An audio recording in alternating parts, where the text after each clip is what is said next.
You know what investing $200 a month feels like? It feels like trying to fill a swimming pool with a garden hose. You're out there skipping the Chipotle bowl, brewing your own coffee, telling yourself no on the weekend, and then you open your investment app and it says you made $11 this month. $11. And your brain goes, this is a scam. This doesn't work for people like me. The rich just get richer, and I'm over here shoveling sand into the ocean. I hear you. I've been there. But here's the thing, that feeling, that what's the point feeling? It is not a sign that you're doing something wrong. It's a sign that your brain was literally wired to prevent you from building wealth. And I don't mean that metaphorically. There is a measurable, documented neurological shift that happens when your investment account crosses a certain threshold. And until you cross it, every single dollar you invest is going to feel absolutely, completely, cosmically pointless. And if nobody has ever explained why that feeling exists, this video is going to feel like some finally turned the lights on. Because here's what most people don't realize. The reason your first $5,000 feels like nothing isn't because you're doing it wrong. It's because mathematically, it kind of is nothing. And that's not depressing. That's the most freeing thing I'm going to say in this entire video. So stay with me. If you're someone who is working a regular job, investing whatever little you can scrape together each month, watching that number barely move while it seems like everyone else is getting rich overnight, make sure you hit that subscribe button and give this video a thumbs up if it helps you out. Because Slime's Wealth Academy exists for one reason: to give regular people the financial education that nobody handed us growing up. No jargon, no gatekeeping.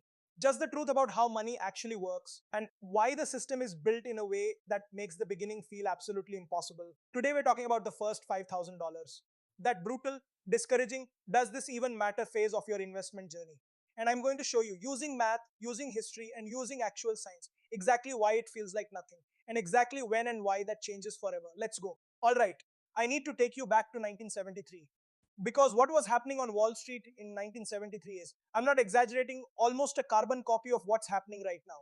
And if you understand what happened then, you'll understand both the risk and the opportunity sitting in front of you today. Here's the setup. By the early 1970s, Wall Street had convinced itself that there were exactly 50 stocks worth owning. They literally had a name for them, the Nifty 50. Xerox, IBM, Polaroid, Coca-Cola, Johnson & Johnson. The logic was simple. These companies are so dominant, so unbeatable that you can buy them at any price and just hold forever. Valuation doesn't matter. Growth will justify everything. Sound familiar? Look, I'm not here to name names. But when you see a handful of tech companies representing over 32% of the entire S&P 500 right now, when the top 7 stocks in the index are doing what the Nifty 50 did 50 years ago, history is worth paying attention to. Because here's what happened to those 50 unbeatable companies. Polaroid, profitable, established beloved Polaroid, was trading at 94 times earnings in 1972. 94 times. The market was essentially saying, we'll pay for 94 years of future profits right now. Then 1973 hit, then 1974. The market dropped nearly 50%. Polaroid fell over 90% from its peak. IBM lost more than half its value. Xerox got cut in half. The institutions that had piled in at the top lost fortunes. But here's the part of the story that nobody tells, and this is the part that matters to you specifically. The individual investors who were just starting out, the people with 3,000, 5,000, and 8,000 in their accounts, they quit, not because the math destroyed them. In most cases, those small accounts were down a few $100s. The dollar loss was survivable. But the emotional loss, the feeling that they'd been played, that the process was broken, that was unsurvivable for most of them. The people who didn't quit, the ones who kept putting in 100, 200, $300 a month through 1974, 1975, 1976, buying beaten down, on sale shares of great American companies. Those people became legitimately wealthy by the mid 1980s. Not because they were genius stock pickers, because they understood something that took me an embarrassingly long time to figure out. The first $5,000 isn't supposed to make you rich. It's supposed to teach you how to behave. The tragedy isn't the market downturn. The tragedy is that the people who needed the wealth the most were the first ones to walk away. And here's what I don't want for you. That's the whole point of this channel. Part 2, the data. Meet the villain. Okay, numbers time. Because I want you to actually see the math that your brain is currently refusing to believe. You invest $5,000 today. You put it in a simple S&P 500 index fund. The S&P 500 has averaged roughly 10.5% annually over the last 50 years. That's not a best case scenario. That's the historical record. Year 1, your $5,000 becomes $5,525. You made $525. Yeah, I know. You want to throw the laptop out the window. You sacrifice real things for that $525. You said no to the weekend trip. You made coffee at home for 12 months straight. And the market handed you back $525 like it was doing you a favor. Here's the thing though, you're measuring wrong. You're measuring what it gave you this year. You need to measure what it's building for future you. Watch what happens when you just leave it alone. Year 5, 80,210, 20,520, 36,500 year 30, 99,000. That's it. No extra contributions, no clever moves. Just $5,000 sitting in an index fund untouched for 30 years. $100,000 from 5,000, a 1,880% return, while you did absolutely nothing. But here's where it gets really interesting. And this is where the villain enters the story. The villain is not a bad stock pick. It's not a market crash. It's not inflation, though at 3.4% annually, inflation absolutely is eating your lunch if you're sitting in cash. The villain is something called linear bias, and it's hardwired into every human brain on the planet. Nobel Prize winning psychologist Daniel Kahneman documented this for decades. Humans are not built to intuitively understand exponential growth. We expect things to grow in a straight line. You put in effort, you get a proportional reward. Every year looks like the last. So your brain looks at year one, $525 gain, and projects that forward. It says, at this rate, I'll have $10,525 in 20 years. And it gives up. What your brain literally cannot feel is that every year the base is growing, the engine is getting bigger, the snowball is rolling. And by year 20, that same 10.5% isn't generating $525 a year on your original $5,000. It's generating over $3,800 in a single year. We don't make financial decisions based on calculations. We make them based on feelings. And your feelings right now are lying to you. Your brain cannot feel compound interest. It can only calculate it. That gap between what's actually happening in your account and what you're capable of perceiving, that is the villain of this story. And nobody puts that on a thumbnail. Let me hit you with some data I think about constantly. According to the Federal Reserve's 2023 survey of consumer finances, the median American household has roughly $88,000 in liquid savings, not investments, all savings combined. And the top 10% of American households own approximately 87% of all stock market wealth. 87%. Now, before you file that under the system is rigged and nothing matters, I want to show you something more useful. Vanguard, one of the largest investment managers in the world with over $7 trillion in assets, released a behavioral finance study in 2022. They looked at investors in the exact same income bracket, $50,000 to $75,000 a year, solidly middle class, nothing extraordinary. The investors in that bracket who had been consistently investing for more than 20 years had account balances averaging over $270,000. The ones who started and stopped, roughly $67,000. Same income, same time period, 4 times the outcome. The only variable, and I need you to hear this clearly, was consistent behavior, not intelligence, not connections, not luck, behavior. That 87% concentration of wealth isn't just because rich people have more money, it's because the behaviors that build wealth are not being taught to the people who need them most. That's what this channel exists to fix. That's why we're here. Part 3, the twist survival mode vs. Accumulation mode. Okay, this is the part I want you to screenshot. Write it on your wall. Tattoo it somewhere reasonable. There are two financial operating modes the human brain runs on. Mode 1, survival mode. Mode 2, accumulation mode. Most people watching this right now are running mode 1. And it is not your fault, but it is your problem to solve. Here's the science. In 2013, economists Sendil Mullainathan from Harvard and Eldar Shafir from Princeton published a landmark study called Scarcity. Why having too little means so much? Their key finding, when people are operating under financial pressure, not just poverty, but even the feeling of financial insecurity, their measurable cognitive bandwidth drops. Their ability to plan long-term, make disciplined decisions, and resist short-term temptation is genuinely neurologically reduced. By how much? On average, 13 IQ points during periods of active financial stress. Let that sit for a second. You are not making bad financial decisions because you're undisciplined or lazy or you just don't care enough. You are making suboptimal decisions because your brain is running an emergencies protocol. Cortisol, the stress hormone, is flooding your system. And cortisol physically suppresses the prefrontal cortex. That's the part of your brain responsible for long-term planning. Survival mode doesn't think about year 20. Survival mode thinks about this Friday. This is why investing feels pointless when you're in it. You are trying to run a long-term wealth-building program on a brain that is locked in short-term emergency mode. Now, here's the hopeful part.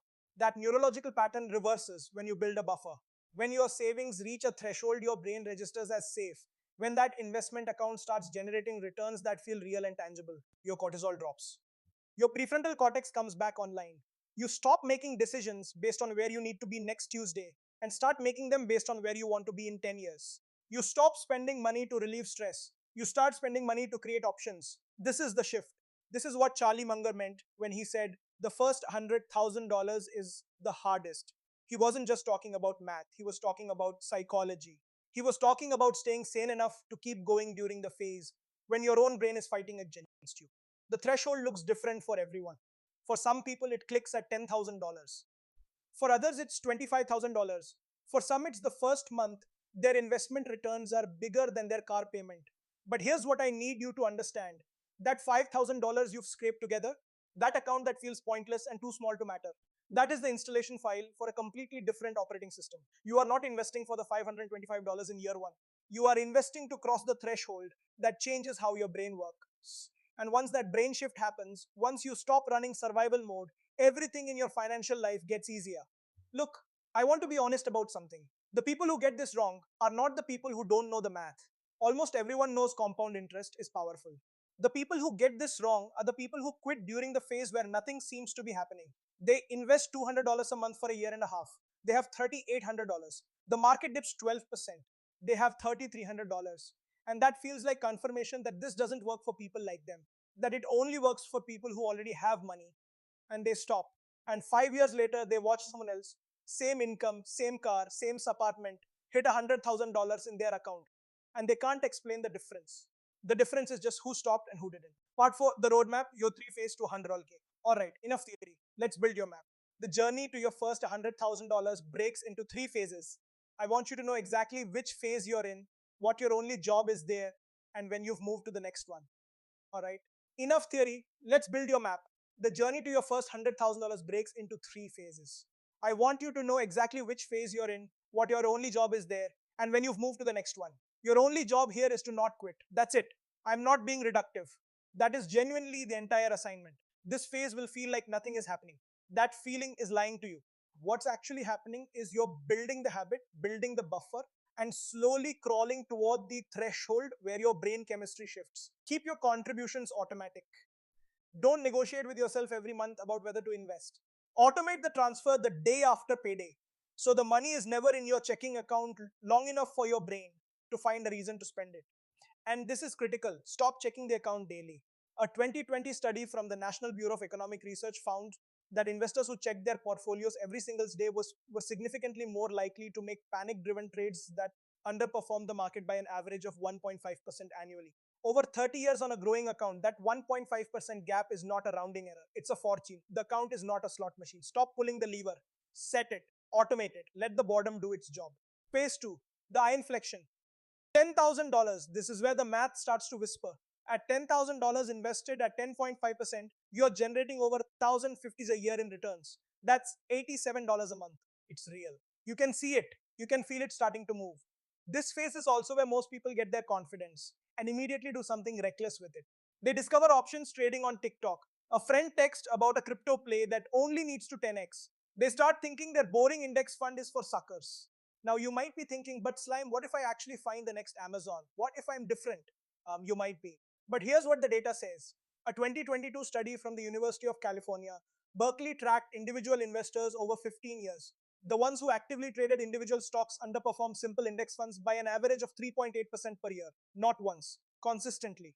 On a $50,000 account over 20 years, the difference between 10.5% and 6.7% annual returns is the difference between 356 and 239,000. That's $117,000 you paid in the form of underperformance for the privilege of feeling smart. The boredom of index funds is a feature, not a bug. Your job in phase 2, increase your contribution rate every chance you get and keep it boring. Every raise at work, bump your investment contribution by half the raise. Bonus, a percentage goes straight to the account before you see it. Push your contribution rate toward 15% of income. That's the baseline most financial planners agree is needed for real retirement security. Most Americans are investing less than 6%. Phase 3, the compound thousand now we're talking. At $50,000 invested at 10.5%, your account is generating approximately $5,000 to $250 per year in returns. That's $437 every single month. While you sleep, your money has a job now. And psychologically, this is where the shift I talked about earlier fully completes.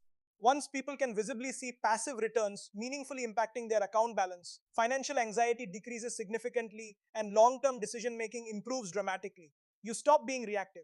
You stop making fear-based moves because fear comes from scarcity and scarcity starts losing its grip. This is why Munger said the first 100,000 is the hard, not because the math is hardest there, because you are hardest there. Getting from zero to $100,000 requires you to override your biology for years before the math visibly rewards you. Getting from 100,000 to $200,000, the math is doing most of the heavy lifting. You just have to not mess it up. Let me give you the actual compound math on what real consistency looks like. And I want you to screenshot this. $300 per month, $10 a day, broad market index fund, 10% annual return. You contributed 108,000 of your own money over those 30 years. The market added 484,000. You didn't pick a single stock. You didn't time the market. You didn't have a cousin on Wall Street. You just trusted the process and let time do what time does. That is the whole game. Part 5, the honest take. No hype, no doom now look. I need to spend a few minutes being straight with you because this channel doesn't do hype. We don't do everything is fine. Just keep buying no matter what. And we don't do doom either because doom doesn't help you build anything. So let's name what's real about the current market environment. The Shiller P/S ratio, which measures stock price against average earnings smooth over 10 years, is currently sitting around 34 times earnings. The historical average is closer to 17x. The last two times it was this elevated, 1929 and 1999. I'll let you connect those dots yourself. Here's another number worth sitting with, the so-called Magnificent Seven. The 7 largest tech companies in the S&P 500 currently represent approximately 32% of the entire index. If you own a total market index fund right now, nearly a third of every dollar you put in is going to 7 companies. That is not traditional diversification. That is concentration risk wearing a diversification costume. Does this mean a crash is coming? I don't know. Nobody does. Anyone selling you certainty about market timing is selling you a fantasy. High valuations don't cause crashes. They just mean there's less room for error. When optimism is priced in, bad news hits harder. So what do you actually do with this information? You do not stop investing. Sitting in cash while inflation runs at 3.4% and your savings account yields 4.5% gives you a real return of barely 1%. That's not building wealth. That's barely keeping pace. What you do is invest intelligently. Build your emergency fund first, 3 to 6 months of expenses in cash, fully liquid, before you aggressively invest.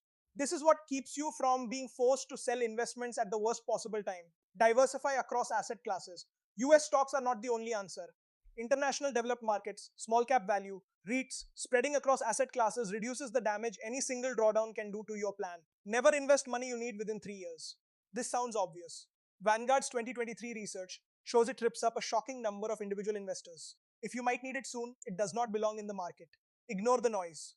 Every quarter, someone on financial TV will declare, this is the most critical moment in market history. It is almost never true. Turn it off. Let your automated contributions do their work. The goal is not to predict the future. The goal is to build a portfolio that can survive any future. Crash, inflation, stagnation, boom, and still come out ahead over time. Risk management is not about being fearful. It's about being honest. Here's what I need you to walk away from this video knowing. The feeling that your $5,000 means nothing. That feeling is a biological artifact. It is your brain's emergency protocol running in a situation it was never designed to handle. It is the scarcity mindset telling you to solve today's problem and ignore tomorrow. It is linear thinking staring at an exponential curve and concluding that nothing is happening. It is wrong. It has always been wrong. And now you know why it's wrong. The math is working right now, today. Even if you can't feel it, even if your account shows a number so small it makes you want to laugh. The engine is running, the roots are spreading underground, the snowball is rolling slowly, almost invisibly, exactly the way it's supposed to at this stage. Your job is not to make it exciting. Your job is not to speed it up. Your job is to believe the math long enough for the math to prove itself to you. That takes months of contributions that feel pointless. It takes keeping your hands off the account when a crash headline tells you to panic. It takes not touching the investment money when life gets expensive, and life will get expensive. It takes a kind of faith, but not blind faith, evidence-based faith, faith backed by 100 years of market history, faith backed by the actual documented wealth trajectories of millions of regular people, not Wall Street insiders, who started exactly where you are and kept going when everything in their brain told them to stop. Those people are financially free today. They are not special. They are not smarter. They are not luckier. They just didn't quit. Charlie Munger was right. The first $100,000 is the hardest. Not because of the math, because of you. And the moment you understand why it's hard, the neuroscience, the behavioral economics, the compound curve that's invisible until it isn't, you stop fighting yourself. You stop waiting for the process to feel good. You trust it. And you let time do the thing that time does. Your $5,000 isn't nothing. It's everything. It's just early, that's the video. If this helped you see your investments differently, I need you to hit that like button. It genuinely helps us reach the people who need this most. Subscribe to Slime's Wealth Academy if you're not already here. because we drop financial education like this every single week. And drop a comment right now. Where are you? First $1,000. Grinding toward 10,000, already past 50,000, and just here for the recap. Let me know. I read every single one. And if you've got a friend who's been talking about investing but keeps putting it off, send them this video. That might be the most valuable thing you do for them this year. I'm Slime Johnson. This is Slime's Wealth Academy. Regular people, real wealth, no gatekeeping. See you in the next one.